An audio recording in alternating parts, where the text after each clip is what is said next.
Hey everybody, talking about pornography addiction this month, and this week I want to talk to you about how to overcome pornography addiction. Pornography addiction brings up such a sense of overwhelming helplessness. Whether you have the addiction or you know somebody who has this addiction, or you're in a relationship with someone who has this addiction, it can bring those feelings up in all parties. And that tends to lead to people doing the wrong thing. They get a little panicky and start ordering and making rules and kicking people out. And, that just is understandable, but it can sometimes make things worse. So I'm here to talk from a doctor's perspective about what typically causes it so we can understand it. If we can understand it, then we can fix it. That's medicine in a nutshell right there. So what causes pornography addiction? Well, in my experience, pornography addiction covers up something else, right? Get very busy and very involved in this inanimate stuff as a way to cover up something within ourselves. And those three things that people cover up are three emotions, actually: anger, neediness, and sadness. These three emotions, more than any other emotions, cause terrible conflict in people. In my 20 years of experience, everybody who's come in with a pornography addiction has conflicts with one or more of those emotions. Again, anger, neediness, sadness.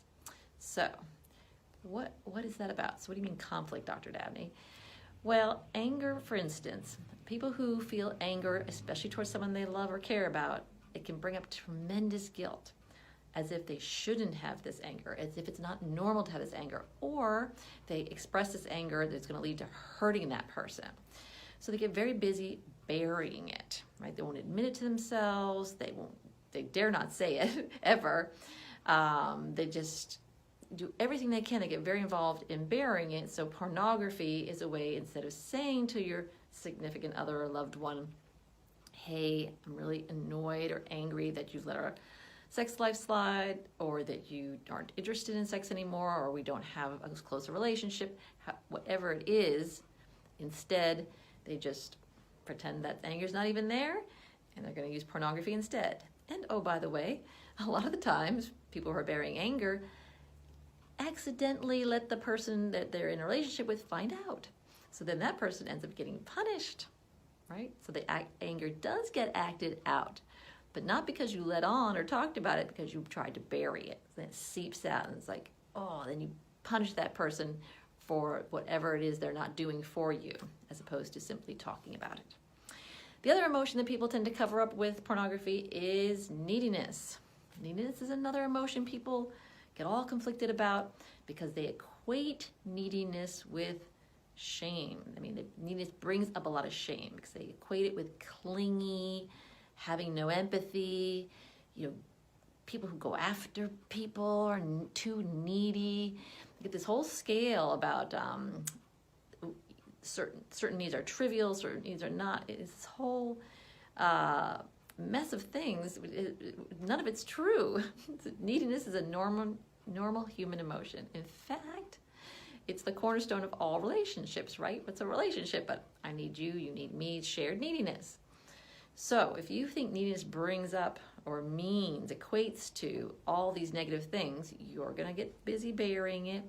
You're going to hide it. You're not going to talk about it. And instead of saying you need more sex or more intimacy, you're just going to go to this inanimate object here who doesn't care if you're needy or not, and use that instead. Okay?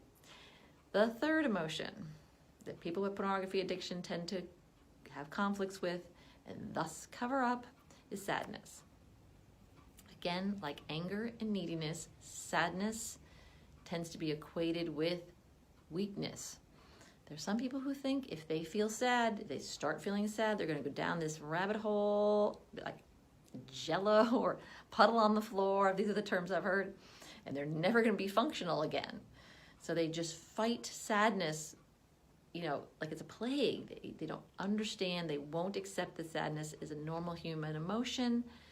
And so to bury it, again, instead of saying I'm sad or upset that our intimacy isn't where it used to be, or that we're not as close as we used to be, they just go off to the inanimate object who doesn't care if they're sad and Use that instead of being in the relationship. So these three emotions, by using pornography, they effectively, at least for the short run, effectively hide that emotion from their loved one. But they're hiding it from their loved one because they're conflicted with it. The loved one, most of the time, in my experience, is fine with them having anger and neediness and sadness. They don't want the other person to leave them by